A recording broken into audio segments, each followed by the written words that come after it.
Hi, everyone, and welcome. I am super geeked out and excited for my guest today. I will give you her formal information in just one moment, but I want to say we connected. I feel like she is my soul sister. So this is going to be an episode that you want to tune into, that you want to listen to over and over again. It's going to have a ton of great information.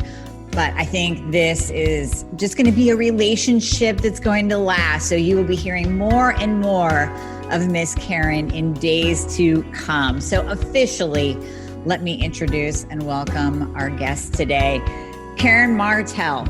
She is a certified transformational nutrition coach and women's hormone and weight loss expert, founder of the revolutionary program On Track, a woman's hormone balancing and weight loss program. She's also host of the top-rated women's health podcast, The Other Side of Weight Loss, that I have been listening to forever, even before we connected. I just love the information that Karen gives on that. After struggling with her own health issues, like many of us have, that's how we come to help you all, Karen was determined to bring her knowledge to others with a bold new approach to women's health and weight management. Karen's passion lies in helping women break through weight loss resistance and find their personal weight loss code through diet variation and hormone optimization. We always say that word. Karen is a health leader and researcher determined to revolutionize weight loss for the modern woman. So Karen, thank you so much for taking the time to be on here. I'm excited to talk. Me too, Amy. This is great. And this is just the start, like you said. And Amy's going to be on my podcast soon too. So be sure to tune into that. That's going to be fun. Yeah, definitely. So this is going to be a game changer for you. And you can probably hear the excitement in my voice.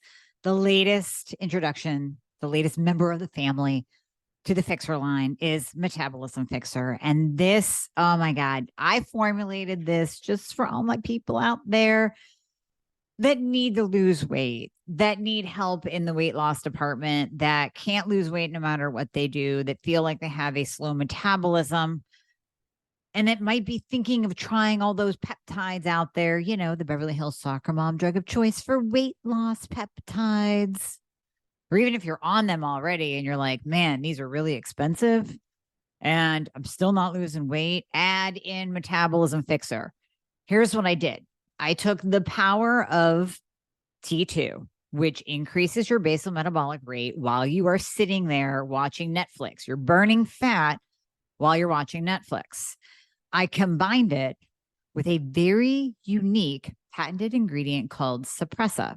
Suppressa has multiple clinical trials backing its efficacy in reducing your appetite, decreasing snacking, and providing way more control over your food intake. It is amazing. We also see improved emotional well-being, just decreased food cravings all around, reduced hunger, and weight management. Add on top of that, we have green tea extract, we have purple forest purple tea extract, both of which affect the metabolism in a very positive way without the jitters of normal fat burning supplements out there from the 1980s and 90s, right? The ones that made you feel like you're having a heart attack. You will not have that in any of my supplements, Thyroid Fixer or Metabolism Fixer. But Metabolism Fixer, ooh, yeah, we kicked it up a notch. It is in powder form, so you can drink it through your day. It's going to flavor your water. We got Orange Crush and Refreshing Citrus. I love them both. It is going to keep you under control all day long. So you throw a couple scoops in your water bottle in the morning, throw a scoop or two in your water bottle throughout the day. You will have fat burning and appetite control the entire day for what? An eighth of a price of the peptides? Oh my God, you can't go wrong. So grab some Metabolism Fixer today. Please let me know how you do on it. I am super excited for you. Super excited. So today I want to dive into a couple different topics that are just right in your wheelhouse. I really want to dive into hormonal weight loss resistance first, because I know you see a lot of this in your practice. I see a ton of it in my practice. So let's just start there and let this flow. Kind of deep dive into that and tell me what you see and what you do for these women that are just, they can't lose weight no matter what. Yeah, it's a sad thing because I feel like there's not a lot of people that are talking about it, like practitioners and coaches that are realizing that this is a growing epidemic for women right now, which is women that are taking care of their body. They are eating right. They are exercising. They're maybe even doing like the whole self-care meditation, doing everything that they've been told to do. And yet they cannot lose weight, or they might, every time they hop on a new diet, they'll lose a few pounds and then they just stall out and they're going, what is wrong with my body? And they blame themselves. They'll come to me going, well, Karen, I do eat a square of chocolate every week. And I'm like, listen, your square of chocolate every week is not the cause of your weight loss resistance. Yeah. But this is what women think because there's no information about it out there. It's, well, I'm on a ton of Facebook forums for, keto groups and fasting groups, because I like to just see what the masses are talking about. And every day, if I go in there, I will see some woman, never a man, some woman that comes online to say, I've been doing keto now for 6 months and it's, this has gotten better and this has gotten better, but I haven't lost any weight. Or a carnivore. I saw one just recently on a carnivore one. I've been following carnivore now since September, and I've been following it really, to a T. I feel better. I haven't lost any weight.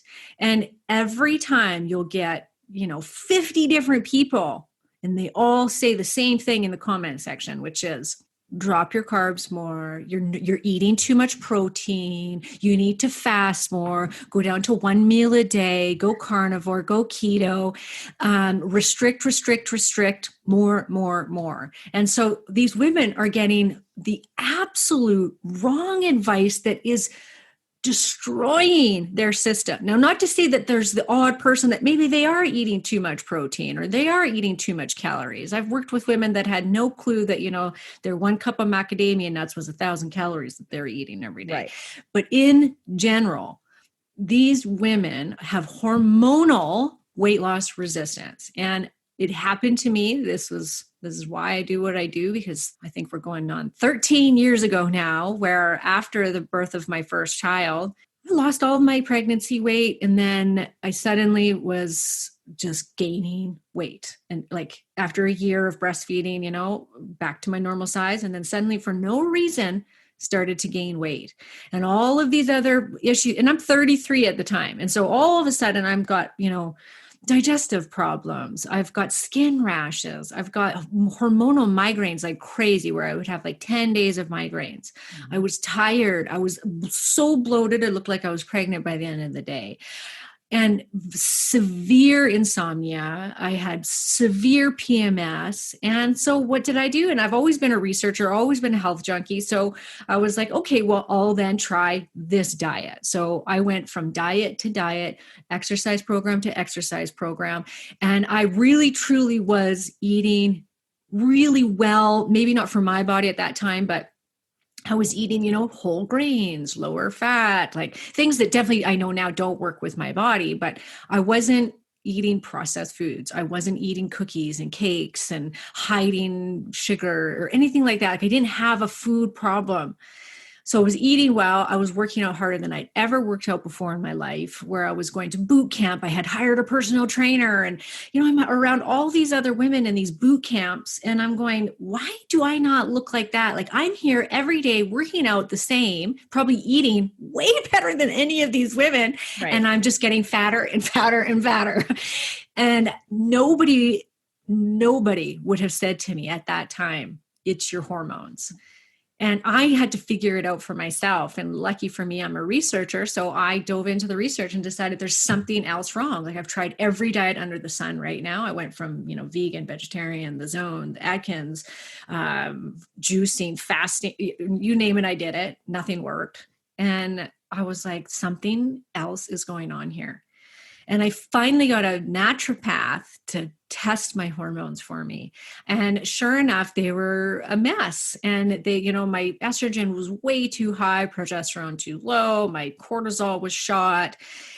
It was terrible. And nobody would have told a 33-year-old woman, it's your hormones. My doctor put me on an antidepressant. She put me on a sleeping medication, like got all of, I was on every supplement under the sun, but it was my hormones. So it took time. Like, it definitely wasn't an overnight thing. It's something that I had to really work at. There was emotional stuff tied into it, which was part of the cortisol stuff, and lifestyle had to change. I stopped the boot camp, started going to yoga, started on some progesterone cream at that time and some adaptogens. And it took, a year or so before the weight started to come off. I had to find the right diet for me at that time, which was paleo. That got rid of a lot of the symptoms. And slowly my body started to lose weight. And I just thought afterwards, I'm like, there's more women out there, and they all are everyone thinks that they're really these, closet eaters that aren't telling the truth, that they really aren't working out. And the truth of it is majority of them are doing really well. And as far as that goes, and it's their hormones that are causing the weight loss resistance. Yeah, absolutely. And I think that's why I jive with you so well too, is because that I have such a similar story. So I completely feel your pain when you're trying everything, and nothing is working. And then you have to research, you have to look, you have to be your own advocate. So that's really what brought you to the place of helping other women as well, because you went through it, the frustration firsthand. Yeah, absolutely. And then my thyroid went, that took years to uncover. Like yourself, I've got a reverse T3 problem. Nobody told me that. Nobody even understood reverse T3. I had to figure it out for myself. And I was lucky that one of my closest friends was a thyroid expert that also had a reverse T3 problem, Russ. And thank goodness for that, or else I would never have known that you can't even test for reverse T3 in Canada. That's how sad it is. So nobody would have, I got it tested, but my naturopath didn't know what to do with it. And he's just, this is fine. This is in normal range. Well, it wasn't, it was too high, which I'm sure your listeners understand that now because thanks to you. But yeah, all of these things, and nobody's saying like, oh, hey, it could be your hormones. We all think that that stuff is going to happen to us when we're in our 50s. And then we do see it then too. The perimenopause is another thing. And I work with a lot of women in perimenopause who gain a ton of weight because their hormones are shifting, and they are told to suck it up by their doctors in nicer words. Sometimes I've actually had recently some doctors that were really not nice to their patients and said, basically, what good is hormone testing going to do? You need to just get through this. Here's your antidepressant. Right. And work out harder. Mm-hmm. Yeah. Eat less, exercise more, and here's the Band-Aid. Exactly. Yeah, right. They are. All of them are being told that, and it's ridiculous.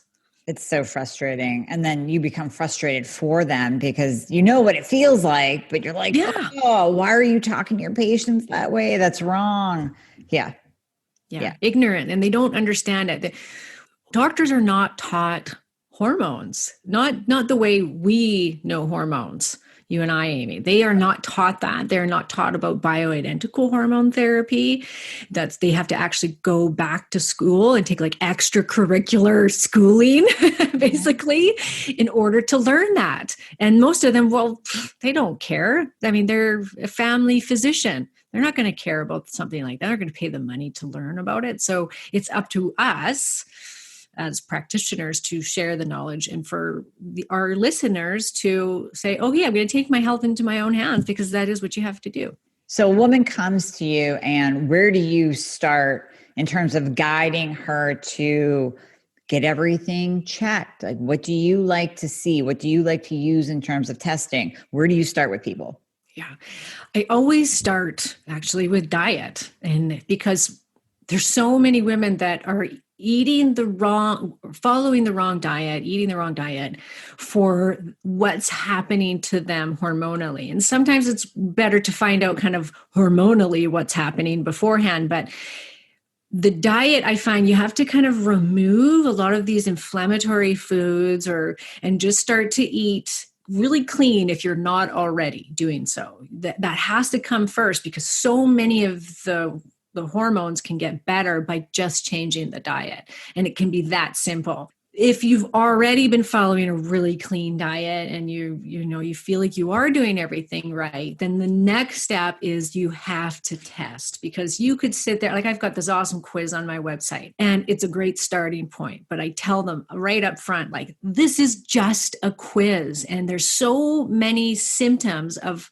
hormonal imbalance that are so much like each other, right? They overlap each other. There's so like low cortisol and high cortisol. A lot of the symptoms overlap each other. Estrogen dominance and, deficiency of progesterone. There's two different types of estrogen dominance. So you could have very fine levels of estrogen, but not in comparison to progesterone. Your progesterone might be too low, but then there's some women that have totally great levels of estrogen. It's just that their estrogen is off, way too high, and they have estrogen dominance, and their progesterone's normal, but their estrogen's too high. So there's two different things there. There's either way too high estrogen dominance, or there is totally fine estrogen levels, but too low progesterone in comparison. So those symptoms will overlap each other, but they take a different protocol to get back into balance. Same with the low to high cortisol, same with testosterone and the insulin resistance. So there's these hormones that have many similar symptoms. So you can take these quizzes and it can shed some light on, okay, yeah, I definitely think, especially if you're going through the quiz and you're ticking, yes, yes, yes, I've got so many of these problems.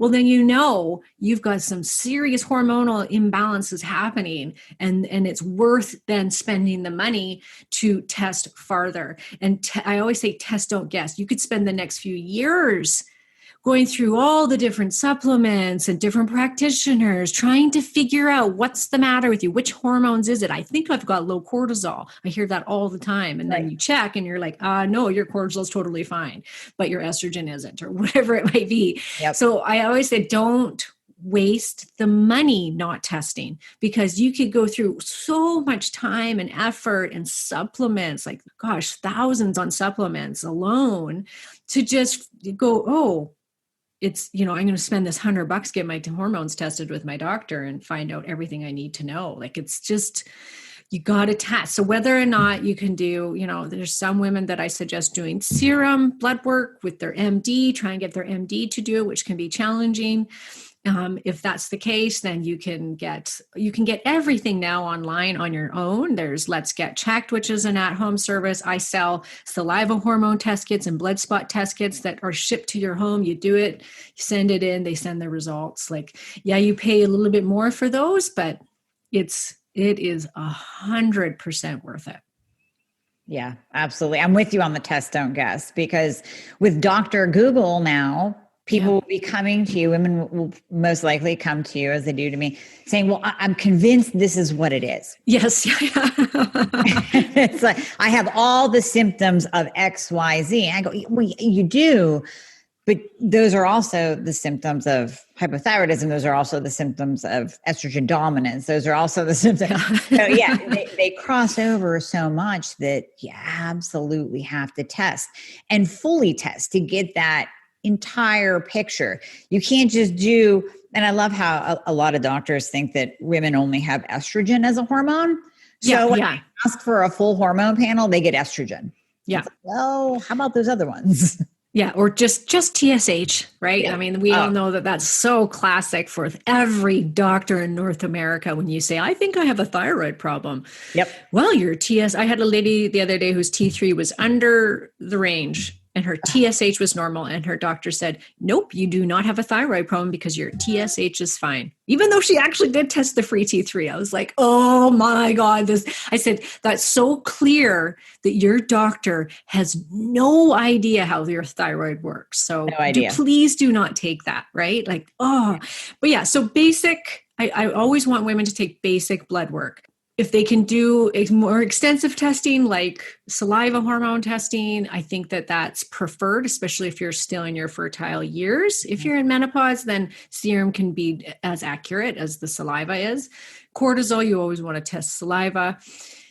But just basic stuff like you want to get your hemoglobin A1C. It's a 3-month look at your blood sugar. You want to do things like your estrogen and your progesterone on day 21 if you're still cycling. You want to do sex hormone binding globulin if you're going to be testing through serum. What else? The full thyroid panel, like we were just talking, including the antibodies, including reverse T3. It's very, very key. And it does not matter if you've been told your whole life that you don't have a thyroid problem. Please, you guys know this because you listen to Amy. Test all of the thyroid markers. Okay. I don't know about you, Amy, but I always tell women, if you can't, if you're on a budget and you don't want it, you want to only test what you have to test for, a good tool to use is taking your basal body temperature. Do you use that, Amy? I do. Yep. Taking the vitals. Mm-hmm. Yeah. So take your basal body temperature.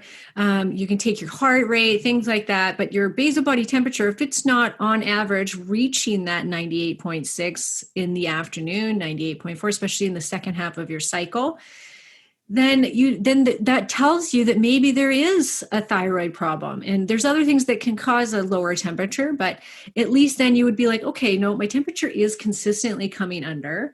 If it's fluctuating a lot, that could mean that there's an adrenal aspect to it. So then maybe it would be worth getting the money to spend, on the cortisol test to see what's going on and the thyroid test. And if that's where you have to start, great. But that's a $10 hack that you can use before you go spend a bunch of money on testing, just to say, okay, I think I have a thyroid problem. I'm going to buy the temperature, the thermometer, take my temps for a few weeks.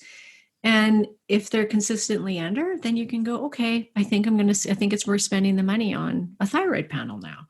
Right. So there's little things like you can buy your own blood sugar monitor. And I always tell women, if you're trying to lose weight, it's a really good tool to have. You can get them online for some, $50 or whatever it is. So cheap. You can even get your doctor to sometimes write a prescription for it and get some more money off of it. But it's a tool that we should all be using if we're trying to lose weight, because we don't know what our blood sugar is doing every day. And it can tell you so much about the foods that you're eating, about how your sleep is affecting your blood sugar, right? You don't have a good night's sleep, you'll see your blood sugar go up in the morning a lot of the time. Horrible. And you can test different foods, what I call carb tolerance testing. So, because some people, they do really well on certain carbohydrates, for instance, like fruit. And they can eat fruit till the cows come home and they never gain a pound. And then there's the next person will come along and their blood sugar goes through the roof. So you can do this carb tolerance testing to really fine tune your diet, this is what this whole thing comes down to, is you have to find your weight loss code, and that's going to look different for everybody. So you can't go jumping on these forums and taking the advice of all those keto people and carnivore people because it's worked for them. If you're not losing weight, there is something else happening in your system. And so you need to figure out what that is. And that's going to be the right diet for you. It's going to be the right hormone balances for you, whether or not you need a bioidentical, or maybe you just need some support somewhere. Maybe you need some thyroid medication, whatever it might be. You need to focus on what's good for you, not what's good for everybody else on Facebook. I love how you call it the weight loss code too, because I'm always saying something very similar. Don't go by your brother's, girlfriend's, and sister's supplements and diet because she heard it would be good on Dr. Oz. It's not going to work for you just because it works for this person. Yeah. And you're right, calling it a weight loss, it's your weight loss code. It's what actually works for you and your body. Yeah. And we have to go in with patience with ourselves with it, because we're so used to a lifetime of going on to the next best thing, because to us, it's a quick fix. It's like, well, I just go keto. I just start fasting and boom, all my weight should just come right off. Yeah. Well, great if it does, but if it doesn't, then you need to take a step back and go, okay, I need to have some patience with myself and realize this is a journey. It's not going to happen overnight. My body's more complicated than, Mary Beth at work or whatever it is, like you have to let go of that quick fix mentality, which we're all looking for. We want that diet that's going to come along, that's going to be like miraculous. Right. And for some people, it is sometimes, especially with diets like keto and fasting. Like for some people, it is like so like a miracle where it's like finally they have no struggle with food. They lose all their weight. They're just joyous. But then there's this group of women that it's not good for them, and it's not good for what their hormones are doing at this time. And you have to be open to that. Mm-hmm. And patience. Patience is the key, because we all want it yesterday. We do. Yeah. And you can't think for yourself. I can't think for myself. There's sometimes I'll get lab work back and I'm like, no, I don't even want to process this myself. Here, somebody else look at it. Tell me what you think. You can't think for yourself. And that's where you need a guide. You need a coach. You need somebody to say, stop doing a different diet every other week. Yes. And let's figure out what is going to work for you. Yeah, because a lot of women, they'll even listen to my podcast and be like, oh, I love your podcast, but I'm really overwhelmed. And it's like, well, yeah, because I'm not giving you this one sentence answer to all your problems, which most practitioners that are following one set of diet rules is going to tell you. And so I'm going to give you a whole bunch of different options, and you're going to have to try to figure it out for yourself, or you get a health coach to help you. Mm-hmm. And that's where working with people, you can, hey, maybe you do try something that you believe is going to be absolutely right for Susie Q. And then when you're working with her, you go, we need to adjust some things. And that's where it really helps to have a practitioner like yourself guiding and helping. Yeah. I had a girl yesterday who joined my group, and she writes down this long post about what she's been going through. And she said, I started keto last year and I've just been gaining weight. And I was like, and she said, is that possible to gain? Like, is this because of the keto diet? I've been told I'm eating too much protein. So I got on there and I told her, like, you know what, you can absolutely gain weight on keto. I said, there could be a genetic factor. It could be a hormonal thing that's making you gain weight, but absolutely you can gain weight on keto. I hear it all the time. And so the day goes on, and later in the day, I go back and I check, and she says, so if I'm going to be doing keto, she says, should I just do XYZ to the meal plan? And I'm like, why are you doing keto when you just told me you've been gaining weight? Why are you still holding on to it? Right. Like this is the answer. Because guess what? For you, it's not at this time. But it's so interesting how we get this tunnel vision and we get stuck because we see other people being successful on those diets. Oh.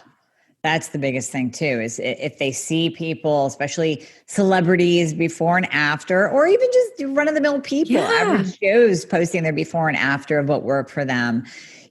That's what marketing is, right? You look at it and go, I want that to be me. It's like when I look at the Victoria's Secret catalog and think, if I buy that bathing suit, it's going to look like that on me. No, it's not. That's why they hire 5'6" models and I'm 5'2". It's not going to work. Exactly. Yeah, it just amazes me how often I hear that. I had a girl too recently that came who hadn't had her period for 2 years since going carnivore, and then now wants to try and get pregnant. And she's still doing carnivore. And I'm like, but why are you doing it when you have no period? Like that's telling that's telling you that your body's in a survival state. It's in such a survival state, it's shutting down your fertility. Mm-hmm. But yet she still kept doing it. It was just like mind blowing, truly. Yeah.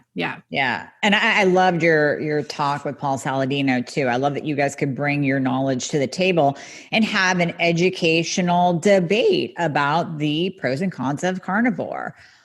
So in all of your experience, then what diet have you found? I don't know if we can narrow it down because we're both talking about personalization of nutrition, but what have you found that works for hormone dysfunction, hypothyroidism? Yep. That's a good question, because I've been doing this a long time, and there's definitely things that I see work better than other things. So what I like to do is kind of go by hormone type. So if depending on which hormones are out of balance is what diet I would recommend.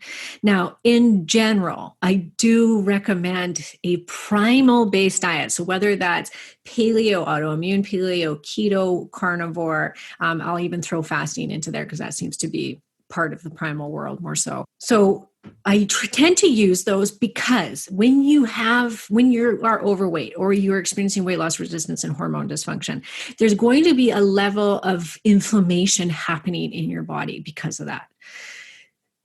Your gut may have some problems. Our gut has so much to do with our hormones.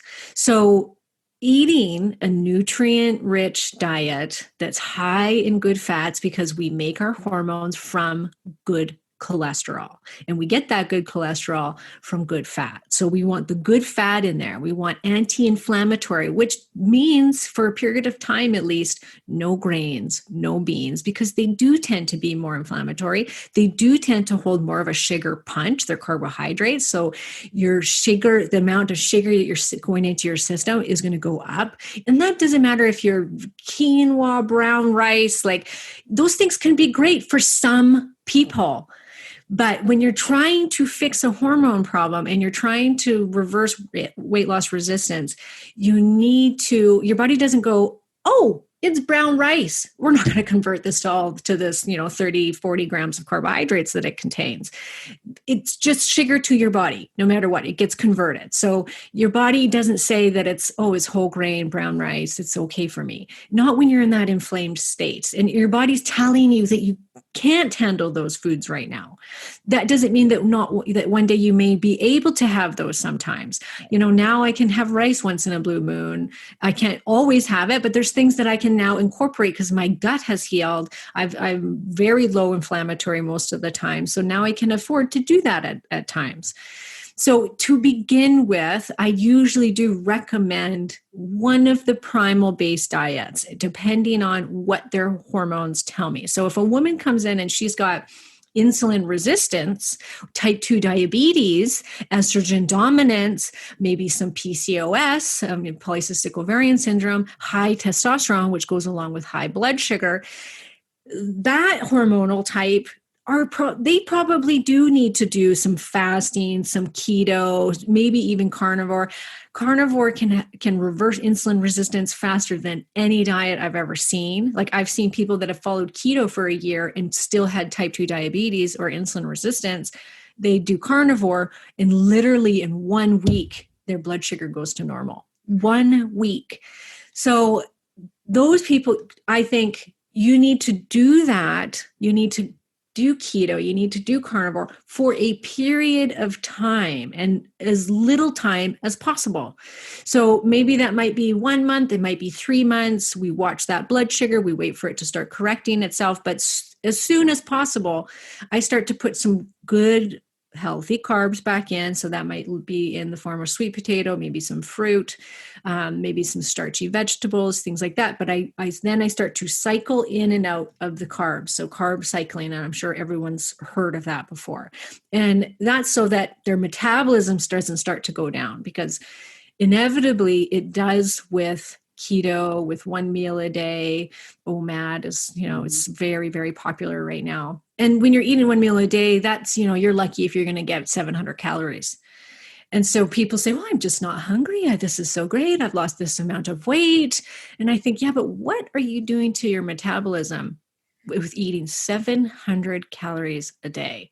And Amy, what's it doing to our thyroid? Tanking it. Yeah, absolutely. Tanking. Yep. Yeah, absolutely tanking it. So sooner the better. You got to start to signal to the system that there's food around, that there's carbohydrates around, that there's no need to lower that metabolism and to lower thyroid function. Then if the next person comes along and they've got hypothyroidism, it hasn't been treated properly, like most when we meet, right? Yep. They are either not treated at all, or they're undertreated with their medication, or they're on the wrong kind of medication, like a T4 only medication. Yep. So these women come in, they're super tired. There's always an adrenal problem, always that coexists with a hypothyroidism. So we've either got too low cortisol, we've got too high cortisol. They're hypothyroid. Their thyroid is just pooched. It's not where it should be at all. Mm-hmm. You can't throw that person on a ketogenic diet. And yet they're being told all over the internet, keto and carnivore does not slow down thyroid. Well, I did a whole podcast about this, and I dove into all the research there was on PubMed about what fasting and keto and carnivore, low carb diets, what they do to your thyroid. And it can happen, the research shows within 2 weeks, your thyroid can go down when you are following a low carb diet. And a low calorie diet too. So now is not the time for that person to start losing weight. Actually, now is the time to nourish their body, take out the inflammatory foods. So if they've got Hashimoto's, they would do an autoimmune paleo for a couple months, bring down that inflammation as fast as possible.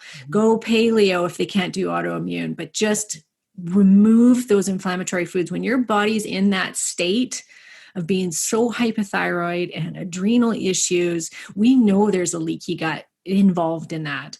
And so you need to give your system a break. And that means not just taking out gluten, because a lot of people are like, well, I took out gluten, I don't feel any better, because they're told to go gluten-free with a thyroid problem.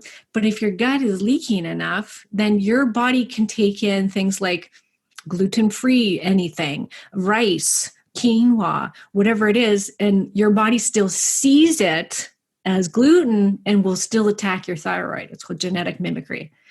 So you just need to get rid of those foods, give your system a break. It doesn't mean that you can't have some brown rice one day, right. But just let the inflammation come down, start feeding your system the right nutrients, start working on the adrenal system, work on getting the thyroid optimized either on medication or getting rid of the hypothyroidism, because there's so many types of hypothyroidism, as Amy has told you. So you want to, build up some groundwork. And then when you have those things all in place and you feel good and your thyroid's optimized, you're eating a healthy diet, you're not calorie restricting, you're not over exercising, you're just simply focusing on nourishing. And you would be so surprised to see how many women, it would just naturally, the weight starts to come off without even trying. Mm-hmm. If it doesn't, then once they're optimized and we know that their thyroid is where it should be and their gut's where it should be and they're feeling so much better, then they can put the efforts into losing weight. So that might be exercising some more. That might be doing a little bit of calories restriction, what I call calorie cycling. So you can kind of go in and out of calorie, you do 2 weeks of trying to lose some weight by calorically restricting. Mm-hmm. And then you come back out of it to make sure that you don't harm your thyroid, feed the system some normal calories, and then you can go back into it and you can do this kind of in and out so that you don't harm the system. Right. So you can see that's two very different protocols depending on where that person's hormones are. Mm-hmm. And that same with like low cortisol. If you have any sort of adrenal issues, you don't want to be doing 1 meal a day or fasting because it is a stressor. Even all the fasting experts in the world, the Jason Fungs of the world, all of them will tell you, yes, it is a stressor to the system. So you have to be careful. Your adrenaline goes up, your cortisol goes up. So if you've already got that problem, then it's like you're just taking a broom and you're just beating your adrenals more and more and more. And so even if you lost weight on it, doesn't matter. You're still harming the body in the meantime because you're already in a state of too high cortisol or too low cortisol. And by going on those diets is going to make it worse. So for somebody like that, they would just, maybe a paleo-based diet. So they're still removing inflammation. They're keeping blood sugar stable. They're nourishing. They're not trying to lose weight. They're just trying to heal the adrenal system right now. And then once things go, get better, then they can put the efforts into losing weight. Mm-hmm. Exactly. And I always tell people your metabolism is like a wet pile of leaves. which is maybe a bad analogy, but I always think of it as, when it's fall and you get the leaves on the ground, they're soaking wet, you're not going to be able to burn the leaves. You have to let them dry out. Then you have to get some kindling. Then you have to light the fire. And people who come to you and I, their metabolisms are shot, be it thyroid, be it hormone, be it too much fasting, starving, thinking that they have to eat less and exercise more. Now they've tanked their metabolism, doing the HCG diet with 500 calories a day. Yeah. And right now their metabolism is nothing.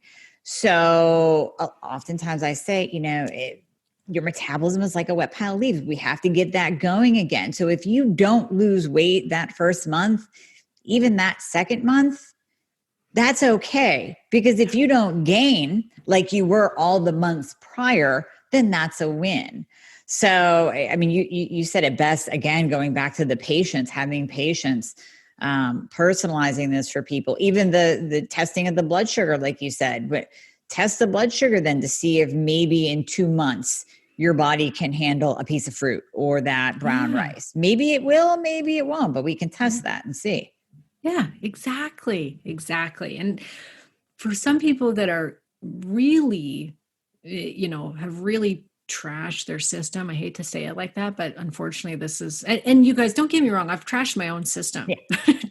Don't worry. I've tried. I went through all of these things. I had to learn from experience. So I don't judge anybody. This is unfortunately what we're being bombarded with in social media, which is, go on these quick fix diets and everything's going to be okay. And we just, eat less, work out more. It's still out there. It's hammered into our brain. It doesn't matter how much we tell you that calories, it's not that simple as calorie in, calorie out. It still doesn't matter. Women are still obsessed about it and still want to know what their macros are, how much calories they're taking in, thinking that is going to suddenly start working. They've been doing it for years, can't lose weight. And yet I tell them to stop doing it and they lose it. They think, well, how am I possibly ever going to lose weight? And it's like, put the weight loss aside for a little while and just simply nourish your body. Because for some women that are that bad, that have trashed their system, it can take, for adrenals, just for an example, it can take a year, for some people 2 years to recover from adrenal insufficiency. Sometimes you have to detect whether or not there's an infection, and that can take some time to get rid of. Like someone might have Lyme disease, mold toxicity, heavy metals. So you have to remove all of these things before you put the efforts into losing weight, or else it just won't work. Right. So how do you communicate that to your patients, your clients? Because I know all my listeners are a little bit on the impatient side. So especially if they're one of my patients, they want the result. And I know, and I understand, and I've been there and I've been frustrated as you have. How do you educate your clients on that patience aspect and how long it may take? Well, I usually like to say, it took you a while to get where you are. So you have, for some people, I've heard before, and I don't know if this is true, that however long you've been sick for or overweight, it's going to take half that amount of time to get to reverse it. Where they come up with that, I don't know. But all I know is that it can take some time for some people. Now, I've also heard that the hormones have a 3-month cycle. And so I've heard that, so I do tell women, give whatever I'm telling you, just give it 3 months. Don't try to lose weight. Just do what I've told you to do and be patient with yourself. Just give it 3 months. And then we'll see, we'll say, okay, where are you at? What's happened in the last 3 months? A lot of the time, you can put these women on certain supplements or on a certain diet because it matches their hormonal profile. You could put them on, replace some of their hormones. If they're in perimenopause and they're struggling, you can replace the hormones. And within a few months, they've lost 10 pounds. I've seen that happen. So there can be these quick fixes that can happen. And it's usually not because it's not because you've been starving yourself or working out more. It's because you've either replaced those hormones or you've supported the hormonal system, and then it now balances itself out. And then the body just lets go. And it's a beautiful thing when that happens. And it does happen. I've worked with so many women that this is the case. And I just say you have to be patient. Give it 3 months. I always say just give it 3 months, and then we'll look at it and we'll see if your body's ready to lose some weight, and we'll go from there. And usually people can wrap their head around 3 months. Yeah, right. That's not that long. That's not that long time. Yeah. Yeah. Right. So on the hormonal front, then, since you said basically hormones change and cycle over the course of 3 months, then how do you work with women to get the most out of the bioidentical hormone therapy that you use, if they need that? If you test thoroughly, you find this is what we need to do, then what? So with bioidentical hormones, they shouldn't just be slapped on willy-nilly. Like you guys in the States, you guys can go over the counter and buy your hormones for most of them. Estrogen, progesterone, DHEA, pregnenolone, they can all be bought over the counter. And so a lot of women will just, let's just slap these things on, and then wonder why they're gaining weight from their estrogen, or why they don't feel very good on the progesterone, or whatever it is, or why nothing's happening. Because your body still has to be prepared to take on those bioidentical hormones, which means if you have a gut problem, you've got leaky gut, you've got maybe an autoimmune condition, you've got a thyroid problem, whatever it is, but if there's any gut issue whatsoever in there, whether it's you could have a parasite infection, H. pylori, just simply bad digestive system, IBS, the list goes on. If your gut isn't prepared, then taking things like estrogen, even if your body needs it, the gut needs to have the right bacteria. It's called estrobolome. If it doesn't have that, then it's going to reabsorb your estrogen. So you put your estrogen on, your body filters it through, puts it into your gut, and your gut's not prepared for it. And now your body's going to put it into the system. And then you put on more the next day, and then more the next day. Well, now the estrogen levels are going, and suddenly you're bloated and you don't feel good and you're gaining weight rapidly, and you're going, oh, well, screw these hormones. I'm not doing this. This is making me fat. Yep. Things like that. Your liver has to be working well. If you're drinking every night and you're drinking your 1 or 2 glasses of wine, which is extremely common, that alone will make it so your body will not take on hormones very well, because your liver's being taxed. And when it's having to deal with all the alcohol that's coming into your system, then when you start slapping on hormones, the body, once again, can't filter out and process those hormones properly, and they just get recirculated. So then we go into a hormone dominant state. So you have to fix up the gut. You have to make sure your gut bacteria is on point. You have to, and that can take different things, right? Right. So if you've got any sort of a gut problem, you want to get that cleared up before you start taking hormones. You want to be exercising. You want to be moving your system, because you want that estrogen to circulate properly throughout your body, and the progesterone. And so things like that, you want to make sure that you're not too stressed out, because stress is going to steal your progesterone and your body then can't utilize the progesterone the way it should. So you want to make sure your stress is in check, you're eating the right foods, your gut is healthy, and so is your liver. And then when you use the hormones, it can be like the miracle. It really can. It can just be so glorious, and you can feel so much better. And then when you put the efforts into losing weight, the body has the right machinery to let go of the fat finally. Because without those hormones, your body, you don't have the right machinery to lose weight. We need estrogen. If we don't have it, estrogen gets a really bad rap. And when estrogen's too high, it'll make you gain weight. And we have a lot of xenoestrogens in our environment, which are creating obesogens and making it hard for us to lose weight.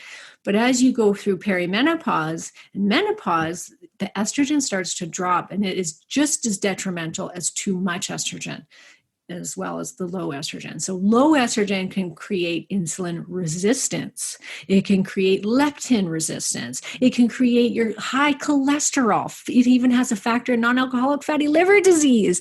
So we need the estrogen for our body to lose weight. But if your body can't handle the estrogen because it doesn't have the right setup, the right grounds, the garden work for it, it's going to make you gain weight.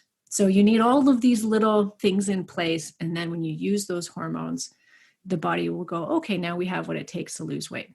It all comes together and just comes makes together. Everything works so beautifully. Yeah. Yeah. Last thing I really want you to speak on before I let you go is DIM. So many women, just like you said, are scared of estrogen. They might self-diagnose them. I must have estrogen resistant or estrogen dominance because I read about it. So they start throwing down some DIM and indole 3 carbonyl. Can you speak on that a bit? Yeah, it's interesting because I have a blog post on my website called something like How to Detox Estrogen or How to Get Rid of Estrogen Dominance. It's the most visited post on my entire website. We'll link to that. We'll link to that in the show notes. Yeah. That way you can find it easily. Yeah. And it is a real problem. We do have way too much xenoestrogens in our environment. And if you test your hormones, here's the thing. If you test your estrogen, we can't test for xenoestrogens. So you could have low estrogen and high xenoestrogens. And your receptors, your hormone receptors, which is, I always think of it as this like little hand that's sticking out of the cell and it's grabbing on to hormones and bringing it into the cell. If the receptors for estrogen will prefer xenoestrogens over real estrogen. So if your body's being bombarded by xenoestrogens, that hormone receptor site is going to take in fake chemical estrogen over your natural estrogen, which you do not want. It's terribly toxic to your body. So you have to get rid of as much xenoestrogens in your environment as possible. And if you're still in your fertile years, taking DIM can help with that. So DIM can help to bind to these toxic estrogens as well, though, as your own estrogen. Same with another product that's very popular for estrogen detoxification is calcium D-glucarate. It's really good for helping the body to break the estrogen down in the gut. So the combination of the two can be excellent for somebody that's got too much estrogen in their body. But on the flip side, if you are taking bioidentical hormones, you're in perimenopause or menopause, we know your estrogen is low, that will get rid of your estrogen farther. Like scientific research actually shows that those products will lower your estrogen. It's at the same time lowering your xenoestrogens, but it can also get rid of your good estrogen. So you have to be really careful. I see a lot of women in menopause because they've been told this is good, taking DIM. And a little bit could be okay because we do want to get rid of those xenoestrogens, but you just need to be tuned into your system.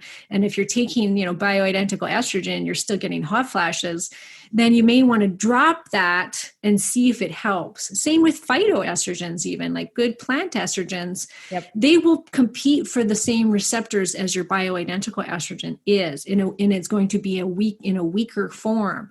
So when you do bioidentical hormones, it can be beneficial actually not to take those things and instead support your digestive system and support your liver so that your liver can take care of the xenoestrogens.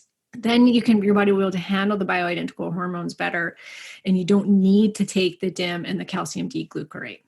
Mm-hmm. Does that make sense? Absolutely. Makes total sense. Perfect sense. And that's exactly what I wanted you to talk on, because so many people are taking the DIM and the indole, and it goes back to what you said in the very, very, very beginning. We're spending money on supplements, and not doing the simple things. I mean, even don't drink a glass of wine every night to help your liver. Don't take Tylenol like it's going out of style. That's going to pound your liver. And then that's going to have an effect on hormones. So you might be sitting there thinking, well, I'm doing everything right. I bought the organic shampoo and body wash. Yeah. Yet you're drinking wine and taking Tylenol. Yes, exactly, Amy. Exactly. Yeah. Good. Very good point. So thank you for all of your knowledge today. I want you to tell people, we are going to link to that blog post that you mentioned, and we're going to link to your site, everything. So please tell people how they can find you, the testing that you spoke about that's on your site. So yeah, KarenMartel.com. There's a quiz on there that helps you to figure out which hormone could be causing you the most grief. It's going to come with a 2-week hormone meal plan and a little ebook, which is great and helps you just get started out trying to figure out this hormonal mess that you might be in. And then, of course, there's so much great info on the podcast, The Other Side of Weight Loss. And I think between those two, you're going to get the most information from me. yes. Absolutely. Your podcast is amazing. So thank you so much for sharing and for being on here. And you'll be on again. So I mean, we could talk for hours. So we'll try to break that up into multiple podcasts. Yes, exactly. Yeah. Awesome. Okay. Thanks, Amy. All right. Thank you so much.